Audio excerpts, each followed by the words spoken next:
Colorado, a name that instantly evokes images of the majestic Rocky Mountains, clear rivers, and outdoor adventure. It is a land of breathtaking beauty, a place where nature's grandeur is on full and magnificent display. People come from all corners of the globe to witness its peaks, to ski its slopes, and to breathe its crisp, clean air. It is a portrait of wilderness, a haven for those seeking escape and the thrill of the untamed. This is the Colorado of postcards, the one we all believe we know. However, beneath this postcard-perfect scenery lies a darker narrative. A tale of greed that led to tragedy, unimaginable violence, and restless spirits trapped by the promises of gold. Long before the skiers and hikers arrived, another kind of rush swept through these mountains, a fever for wealth that carved towns out of the unforgiving rock. Fortunes were made, but many more lives were lost, consumed by hardship, disaster, and their own desperate ambition. The echoes of this turbulent past have not faded.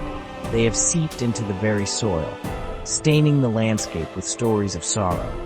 Today we won't be chasing views, but instead we'll be heading to places where the past refuses to die. We will journey deep into the mountains, to the skeletal remains of towns built on hope and abandoned in despair. We will listen to the silence between the splintered timbers and the wind whistling through empty window frames. Prepare yourself for a journey into the true heart of horror in Colorado, where the old wooden walls still whisper stories of death. Our journey begins in St. Elmo, one of Colorado's best preserved ghost towns. At first glance, it appears almost peaceful, a collection of wooden structures frozen in a bygone era. But this town is not entirely empty.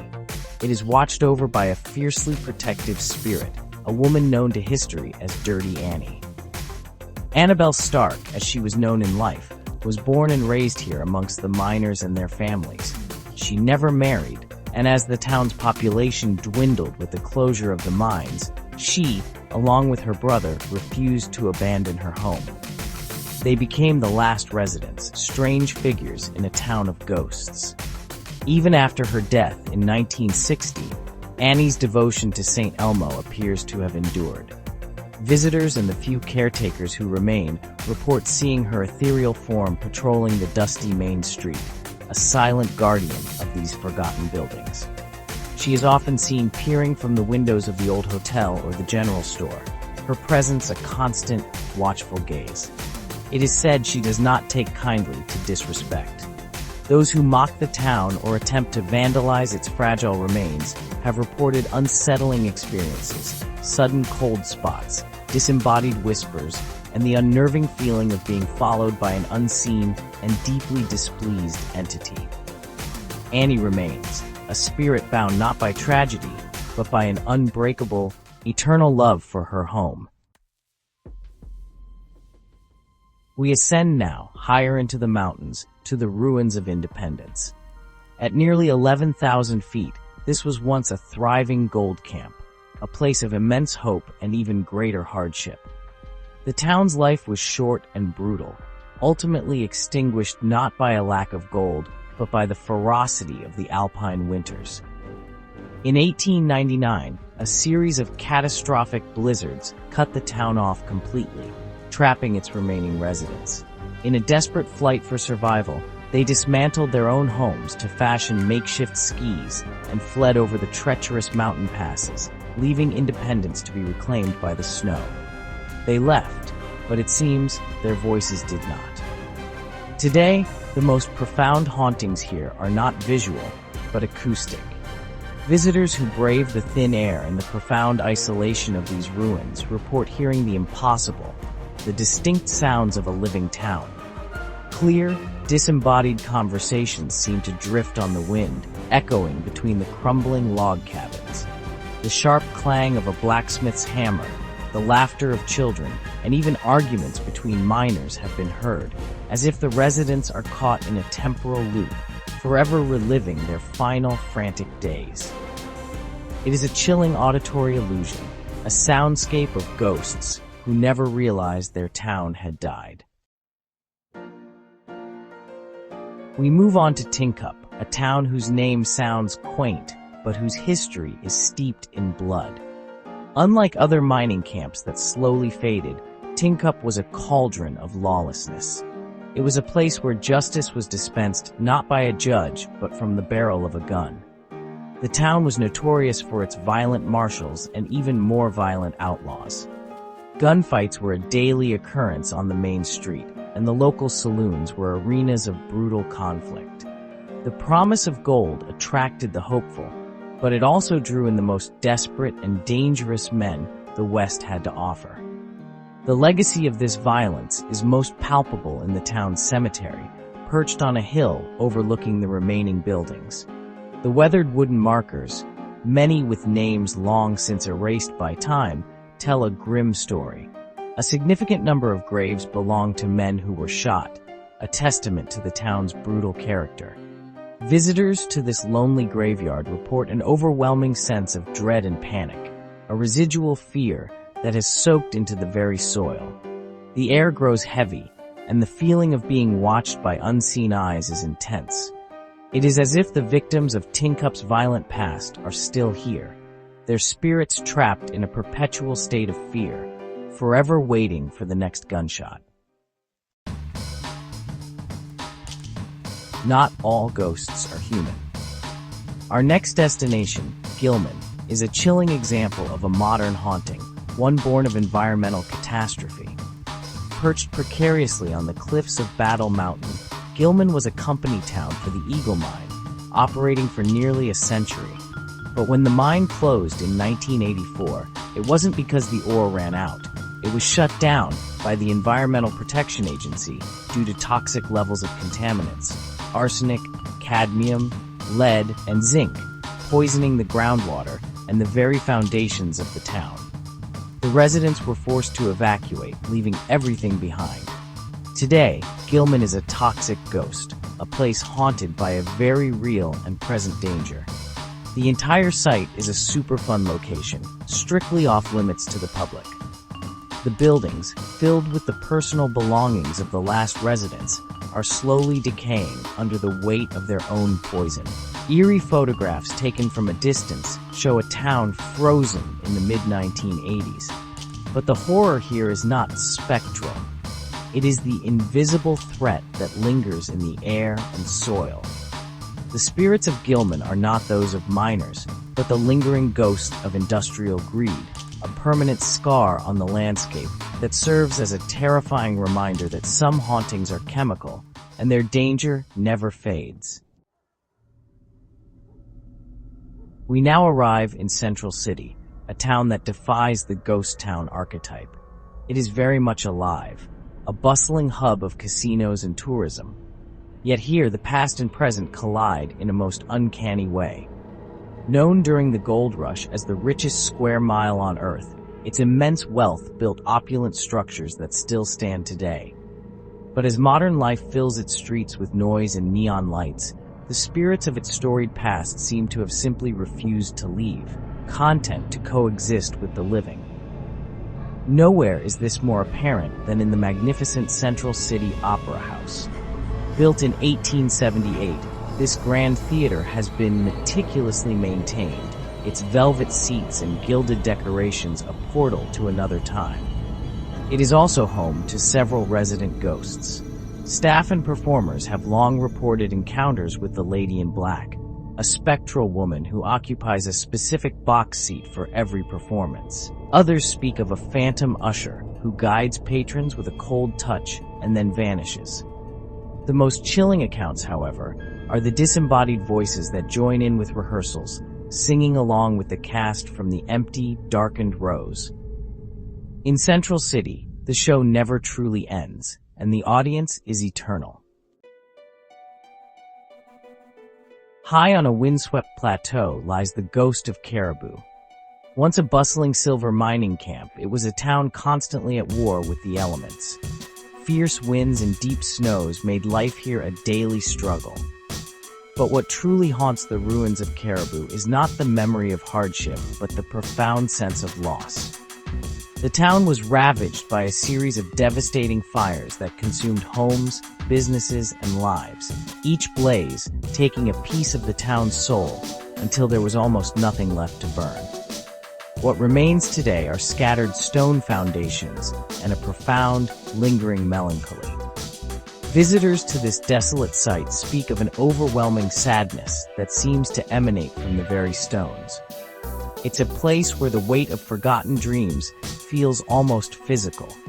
The spirits here are not angry or violent.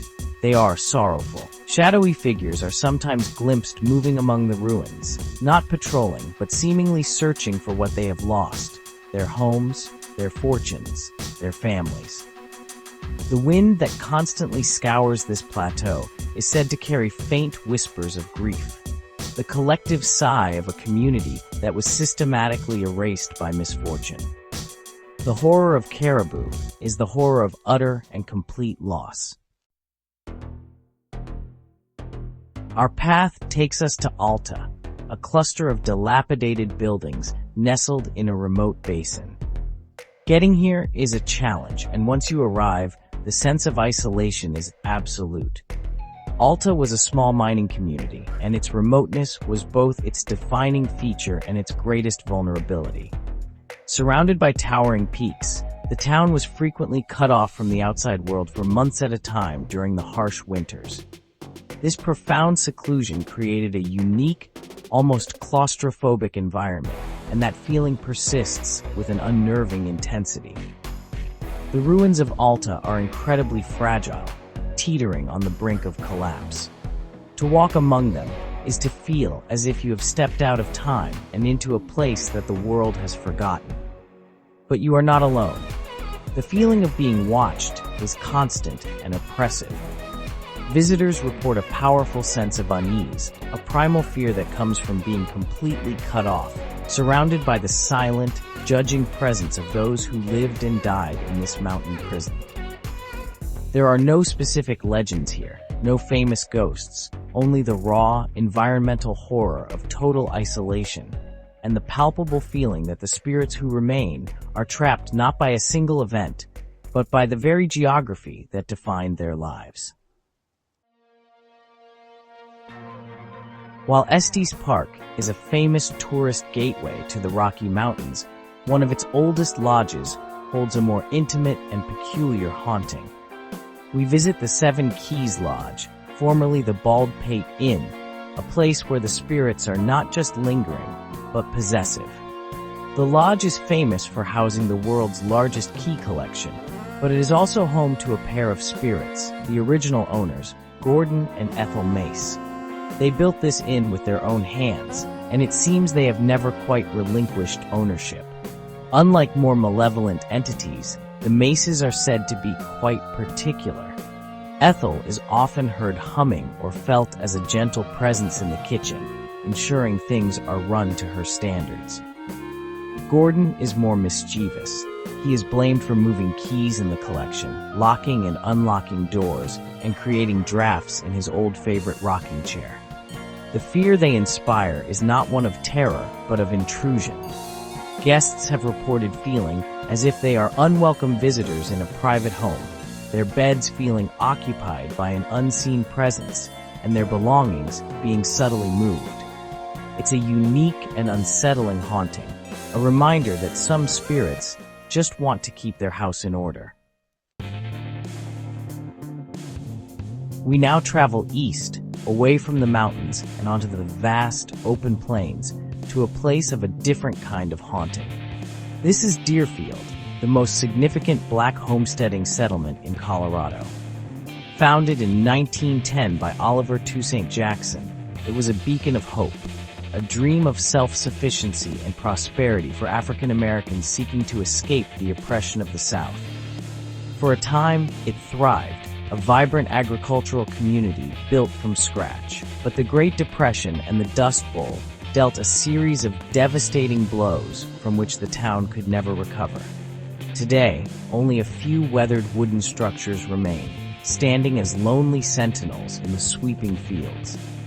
The haunting of Deerfield is not one of fright, but of profound sadness.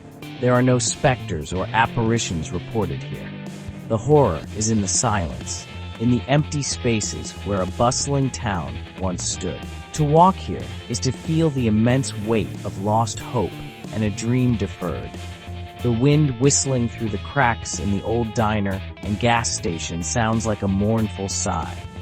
The spirits of Deerfield are the echoes of ambition and community, and their silent presence in these fields is a heartbreaking testament to a dream that turned to dust.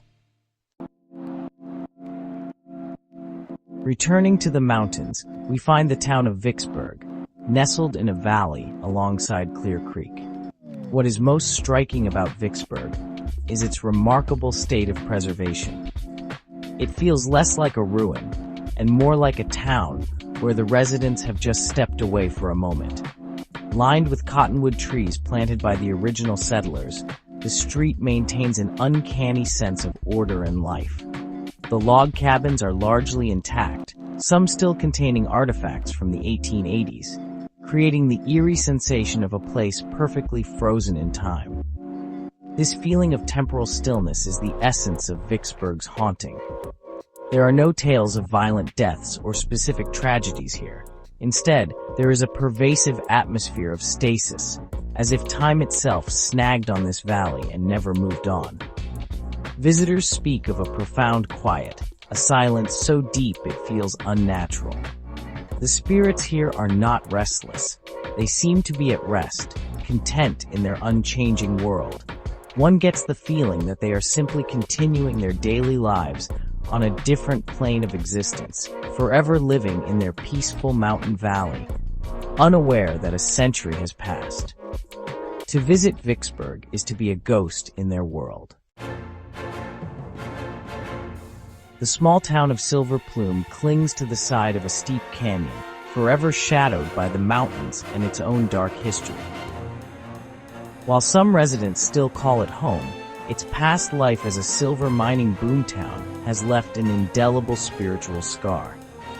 Much of this energy is concentrated in the old hotel, once known as the Windsor. It was here in the late 1800s that the innkeeper was allegedly murdered over a gambling debt, his body disposed of in the dead of night. His sense of injustice, it seems, has kept him tethered to the property ever since. For over a century, guests and employees have reported his lingering presence. He is not a subtle ghost. Full-bodied apparitions have been seen standing at the end of hallways, only to vanish when approached. The distinct smell of cigar smoke, his favorite indulgence in life, often wafts through rooms where no one is smoking. Objects are thrown, doors slam shut with violent force, and a disembodied voice has been heard whispering threats in the dark. This is not a passive spirit, but an angry one, forever seeking retribution for the crime that cut his life short, and making his displeasure known to anyone who dares to spend a night under his roof. In a high valley near Aspen lies Ashcroft, a town that boomed and busted with startling speed. In its heyday, it boasted 2,000 residents, 20 saloons, and a glittering future.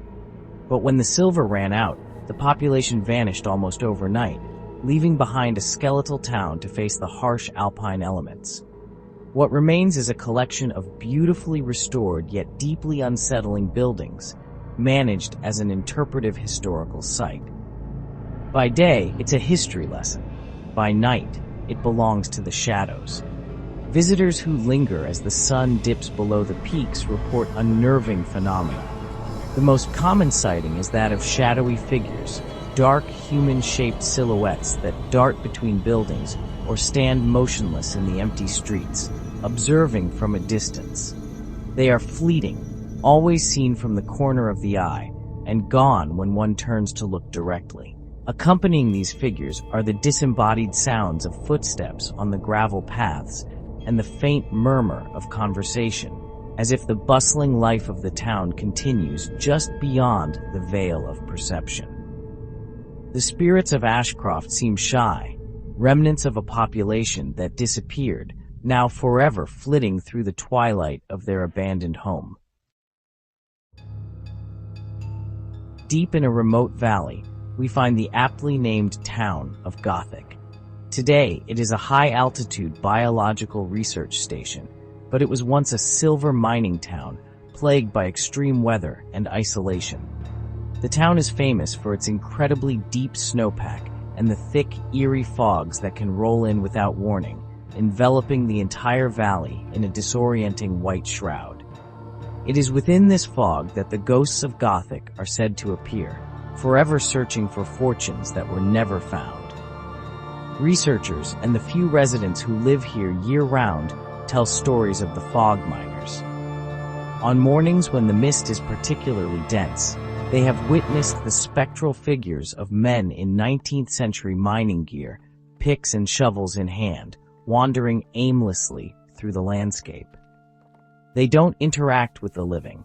They seem lost in their own world, endlessly searching the ground as if still hoping to strike a vein of silver. They are phantoms of ambition, their forms coalescing out of the mist and dissolving back into it, their silent, eternal search a chilling spectacle against the backdrop of the misty, silent mountains. High above Silverton, at a breathtaking 11,200 feet, sits Animus Forks. This was one of the highest elevation mining camps in the Rockies, a place where life was a constant battle against gravity and weather. The greatest danger was not mine collapses or outlaws, but the ever-present threat of avalanches. The White Death, as it was known, could roar down the mountainsides without warning, burying entire sections of the town and its inhabitants under tons of snow. The town was eventually abandoned, its residents fleeing the constant, terrifying threat from above. The echoes of that terror still reverberate through the skeletal remains of the town. The most prominent haunting is auditory, the phantom sound of an avalanche. Visitors on clear, calm days have reported hearing a low, distant rumble that quickly grows into a terrifying roar, the sound of a massive wall of snow crashing down the mountain. It is often accompanied by a sudden, inexplicable drop in temperature and a feeling of overwhelming panic. It is believed to be a residual haunting, the psychic imprint of the town's greatest fear, and the restless, unrecovered souls of those who were lost, forever replaying the moment of their violent, frozen end. Our final stop is not a ghost town born of gold, but a place consecrated by tragedy and injustice. This is Ludlow, the site of one of the most brutal events in American labor history. In 1914, a camp of striking coal miners and their families was attacked by the Colorado National Guard. The ensuing battle and fire resulted in the deaths of 24 people, including 2 women and 11 children, who had been hiding in a cellar beneath a tent. The event, known as the Ludlow Massacre, became a rallying cry for labor rights across the nation. Today, a monument stands where the tent colony once was, a somber memorial to those who died. The site is not haunted by frightening specters, but by an almost unbearable weight of sorrow and mourning. Visitors report hearing the faint cries of children and the weeping of women carried on the wind, especially near the death pit where the families perished. The feeling is one of profound grief, a spiritual stain that time has not been able to wash away. The spirits of Ludlow are not here to scare, but to remember. They are a permanent, ghostly vigil, ensuring that the story of their sacrifice and the injustice they suffered is never forgotten.